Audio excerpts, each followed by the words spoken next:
نحن لا نقطع صلة الرحم، بل نقطع خبث القريب والغريب، وصاحب السوء وذو الوجهين. نقطع الحقد والحسد والكذب والنميمة والقيل والقال وقلة العقل. نقطع من قال عنا ما ليس فينا، ومن سمحت له نفسه بإيذائنا، حتى ولو بكلمة في غيابنا أو حضورنا. وتذكر دائما، الأوفياء لا يطعنونك في ظهرك أبدا، والمحب الحقيقي لا يكل ولا يمل أبدا، ولا يتغير ولا يرحل مهما كانت الظروف المحيطة به. وكن على علم أن حبل المصلحة قصير وإن طال، وحبل المودة طويل وإن صغر.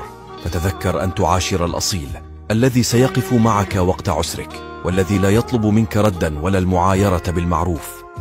وكن قويا دائما، ولا تتنازل ولا تتواضع لمن أهانك، ولا تحن ولا تشتاق لمن بالرخيص باعك، ولا تطرق باب من صدك وعليك استعلى، ولا تضعف أمام من عليك استقوى، ولا تبوح بسرك لأحد إلا لمن يقبل الشكوى.